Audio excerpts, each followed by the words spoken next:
el siguiente problema, ¿no? Nos dicen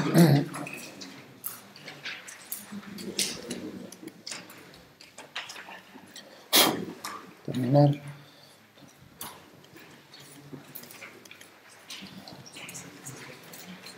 la integral de línea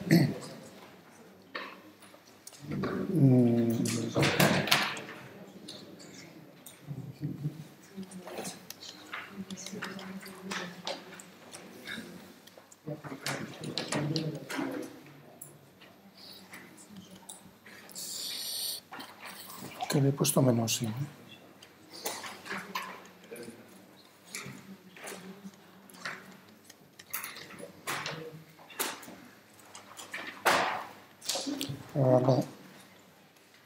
De un camino circular de radio 3 centrado en el origen. Y luego comprobamos que se cumple el teorema de Stokes. Muy bien, es decir, que tenemos que hacer centrado en el origen y recorrido y con sentido horario.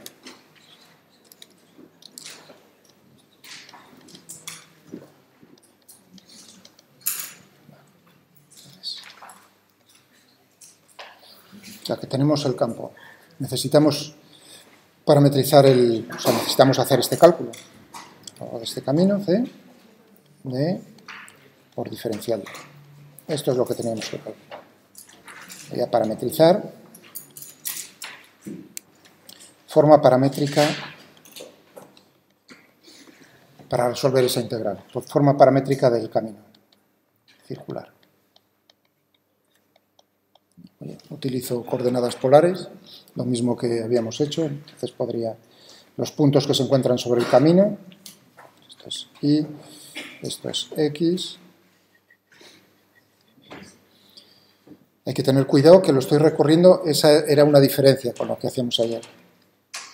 Estoy recorriendo en este sentido. Si yo tomo, ahí ya depende un poco el resultado tiene que ser el mismo.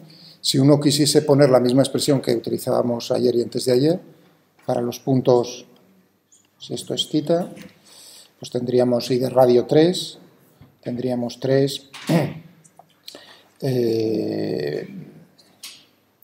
coseno de θ por I más 3 seno de θ por J, pero esto sería recorrerlo en el sentido antihorario, porque θ, fijaos cómo lo estoy poniendo, crece de esta manera. Bueno, no habría ningún problema en seguir utilizando esto, ya que diferencial de L va a ser diferencial de R, simplemente, como tendría el diferencial de L este sentido, utilizar para nuestro camino esto, con los mismos límites de integración desde 0 hasta 2pi. ¿De acuerdo? Esa sería una de las opciones. Otra de las opciones es, ¿entendéis? Es lo mismo que ayer, lo único que le tengo que cambiar el signo, el sentido, al vector este diferencial de L. Muy bien. Otra opción sería, en vez de utilizar el ángulo creciente en el sentido antihorario, utilizar el ángulo creciente en el sentido horario. Eso significaría que otra posibilidad, o sea que aquí y límites de integración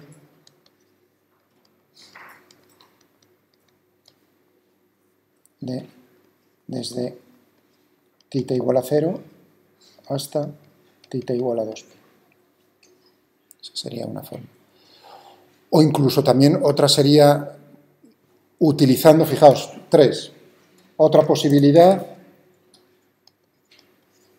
sería coger el mismo diferencial de R que teníamos dado por esta parametrización y cambiando los límites de integración. En vez de 0 a 2pi, pues de 2pi a 0.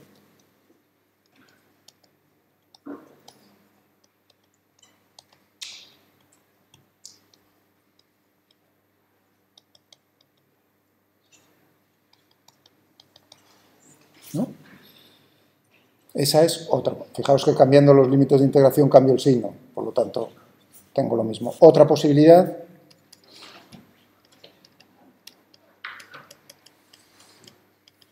posible, tomar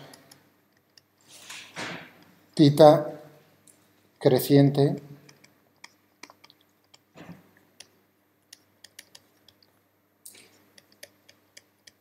es decir, que en vez de ir de esta manera, iríamos de esta manera. ¿De acuerdo? Entonces, ¿cómo sería R? Tendríamos 3 coseno de tita por I, lo mismo, pero lo que cambiaría aquí es menos 3 seno de tita por J, teniendo en cuenta que tita ahora es este ángulo. ¿De acuerdo? Y aquí tendríamos entonces que diferencial de L sería diferencial de R. Cualquiera de las tres cosas me lleva a lo mismo. ¿Entendido? Vale. Vamos a continuar. Vamos a hacerlo. Voy a, en la siguiente pantalla. O sea, tendríamos aquí E por diferencial de L. Es decir, que tendríamos E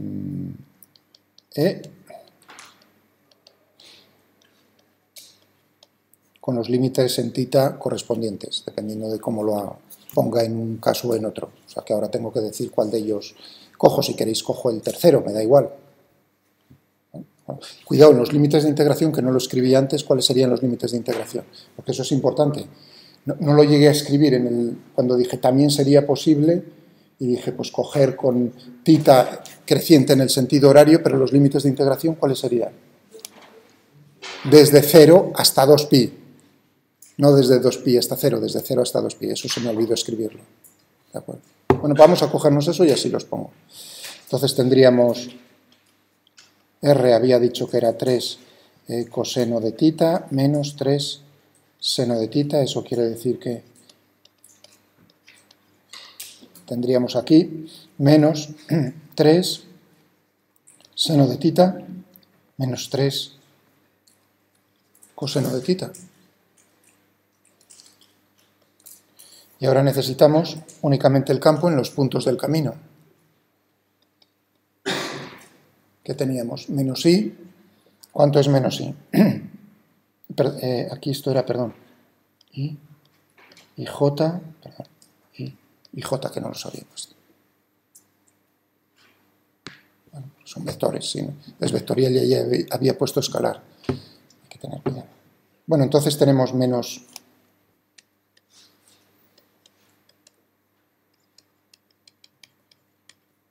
A ver, ¿cuánto es menos I? ¿Cuánto vale I? O sea que tendremos ahí 3 por el seno de tita por I en puntos del camino.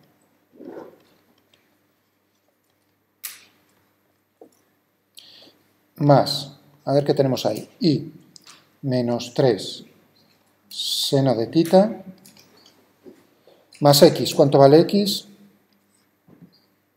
Esto es I, tendríamos más 3 coseno de tita, ¿no?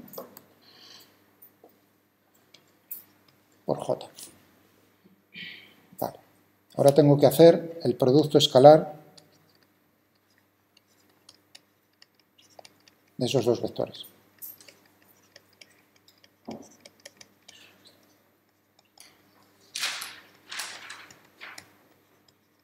¿Cuánto nos queda? Tengo que coger la primera componente, la componente X, de ¿cuánto es? Tenemos aquí la componente X de, esto sería X, me daría, esto es E. Es decir, que tendríamos aquí 3 seno de tita por... Esta sería la componente X de D, la derivada de R con respecto a tita, es decir, 3 seno de tita por menos 3 seno de tita, más, ahora la componente Y, de esto por la componente y de esto. Tendríamos aquí entonces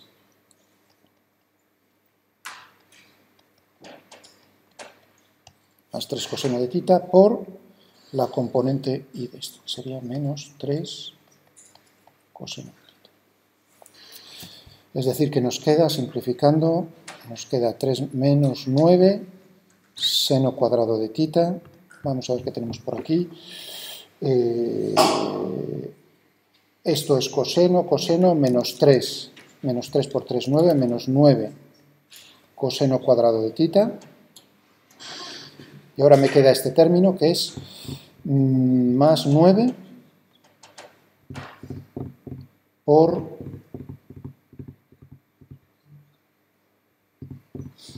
seno de tita coseno de tita. ¿De acuerdo? Es decir, que me queda aquí. Vamos a ver. Seno cuadrado y coseno cuadrado es 1, es decir, que me queda menos 9. Más 9 seno de tita coseno de tita.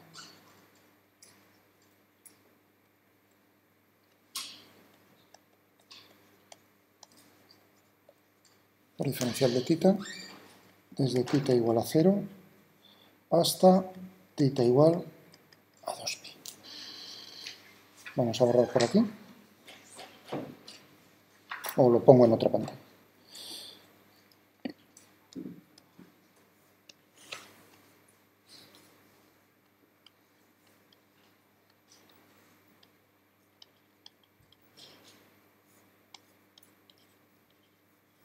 Bueno, la primera, ¿cuánto nos da? Menos 9, vamos a hacer menos 9 por tita entre 0 y 2pi, eso es menos 9 por 2pi.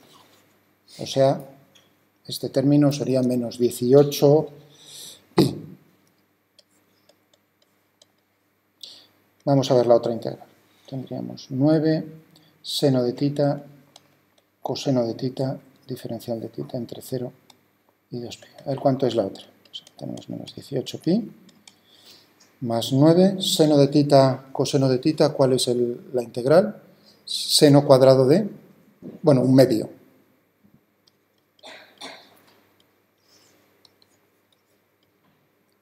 0 y 2pi. Me da igual lo del un medio porque esto todo es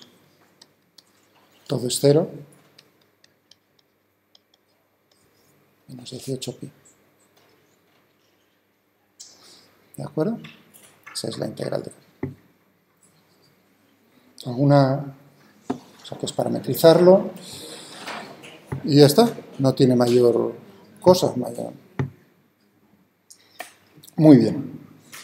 Bueno, si nos hacemos una idea, si nos queremos hacer antes de, que sería quizás lo más conveniente aquí, habernos hecho una idea, si tuviésemos el ordenador a mano, de cómo, que si uno ve simplemente la fórmula, hombre, si uno tiene mucha práctica, ahí está viendo que está mezclando en la componente X la Y, eso implica siempre puede llevar a una rotación.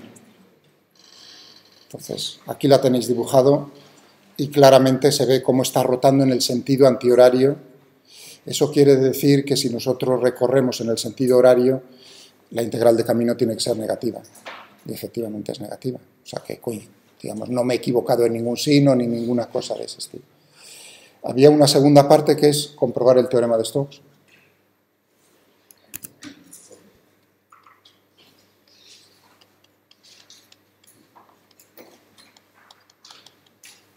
En este caso, o sea que tendríamos, como dice este teorema, esto tiene que ser el flujo a través de cualquier superficie cuyo borde sea C del rotacional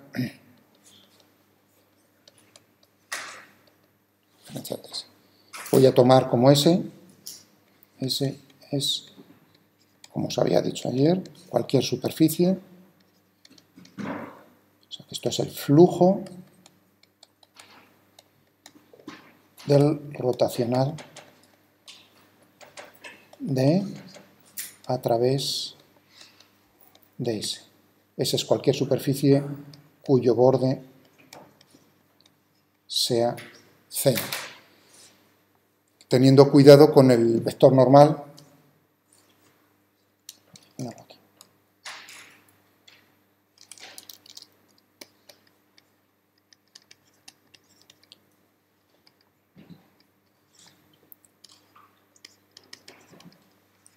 Del vector normal a la superficie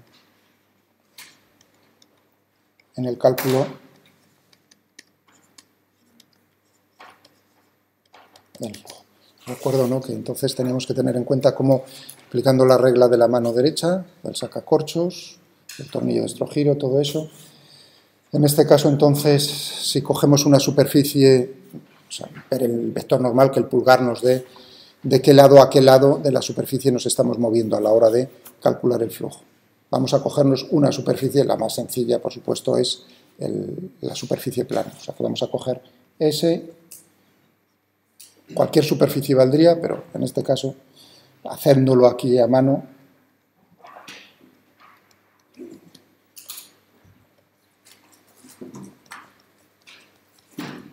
es C, o sea, un disco.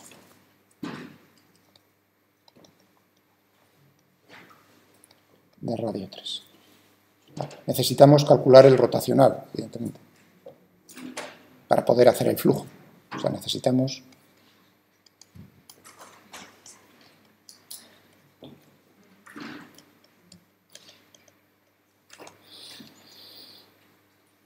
A ver, I, J, K, vamos a poner rotacional de... ¿Cuánto teníamos? Menos I más X, 0, y aquí teníamos... Uy, perdón, eso es abajo.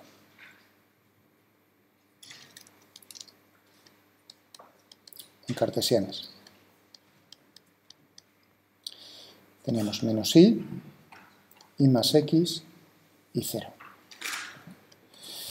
La única componente que es no nula va a ser la correspondiente a Z, como nos estuvimos discutiendo ayer, pero podríamos hacer los cálculos y veríais cómo en ese caso nos sale la componente X, 0 por I, 0 por J, y ahora vamos a ver por cuánto nos sale en la de K. ¿De acuerdo? O sea que si hacéis el cálculo para las dos primeras, os sale 0 como Dios manda, como tiene que ser. Y aquí, ¿qué tendríamos? La derivada parcial con respecto a X, de I más X, menos con menos más la derivada parcial con respecto a I, de I. Todo ello por K. ¿Y esto cuánto es? Tendríamos 1 más 1 por K, es decir, 2K. El rotacional tiene la dirección del eje y el sentido del eje Z. Bueno, si uno ve esto, pues, se ve muy bien cómo está girando. Si uno aplica la regla de la mano derecha, cómo está girando los dedos en el sentido antihorario, el pulgar te dice que el rotacional está apuntando en el sentido positivo del eje Z. Pero lo bonito, bueno, lo fácil de esto es que es constante. Es decir, que ahora necesito, ya tengo este vector, ahora necesito hacer el producto escalar de este vector que tengo aquí por diferencial de S. Diferencial de S es un vector cuyo módulo puedo ponerlo diferencial de S o diferencial de A, me da igual, por N, y N como es N. Eso es lo que me interesa. Ahora, sobre todo, lo estoy recorriendo el camino en el sentido, he dicho, en el sentido horario, por lo tanto N es menos K.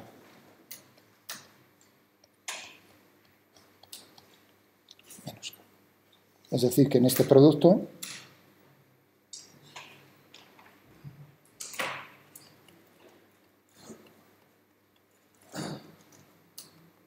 lo que tengo es 2K por menos K por diferenciales. Es decir, que tendría aquí menos 2 por diferenciales. Eso en cualquier punto de la superficie del disco. Ahora lo tengo que sumar e integrar para toda la superficie del disco.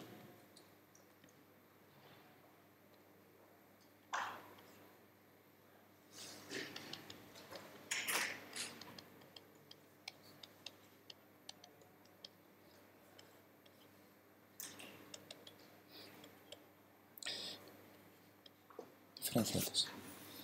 Ahora uno diría, ¿y qué utilizo yo ahí utilizo coordenadas cartesianas, coordenadas polares? Que va, hombre, no. No utilizas nada, vamos, no necesitas hacer nada. Esto sale fuera de la integral y lo que tienes es menos 2 por el área. Aquí.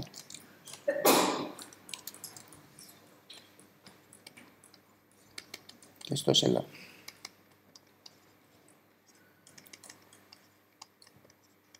De radio 3, es decir, menos 2 por pi por r al cuadrado, que es 9, por lo tanto nos queda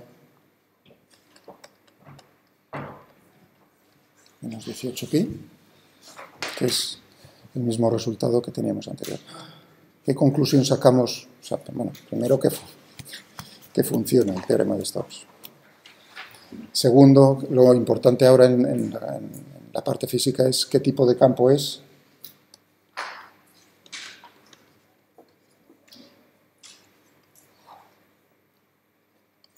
Es este.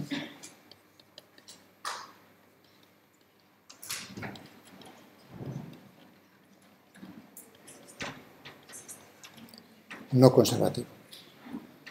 Es decir, que fijaos cómo todas las clasificaciones, o sea, todos los criterios que utilizábamos para determinar si un campo es conservativo o no, la integral de camino, entre dos puntos es independiente del camino seguido, o bien que la integral de camino alrededor de cualquier camino cerrado es 0, o bien la tercera es que el rotacional sea 0, para que sea conservativo.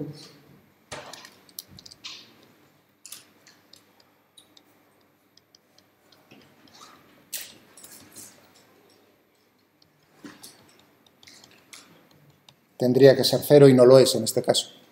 Como es distinto de 0, son equivalentes todas ellas. Como veis, el teorema de Stokes te está demostrando la equivalencia. Claro, empezamos diciendo, ¿cómo es el trabajo? Pensad que el campo era una fuerza, entonces vamos a calcular el trabajo alrededor de un camino cerrado. Bueno, pues, en este caso nos está saliendo que es distinto de 0. Si el rotacional es distinto de 0, entonces tenemos que esa integral de camino es distinto de 0. En este caso, como veis, siempre. Por lo tanto, no es pensar, decir, bueno, a lo mejor hay zonas del espacio donde es conservativo. Nos daba que el rotacional era... había puesto 2, ¿no? 2. Tanto es no nulo siempre. Muy bien. Pero ya que estamos con esto, podríamos utilizar, suponiendo que una cuarta forma de decir si un campo es conservativo o no, ahora a continuación después de este problema. Voy a cortar ahora la grabación para, digamos, no me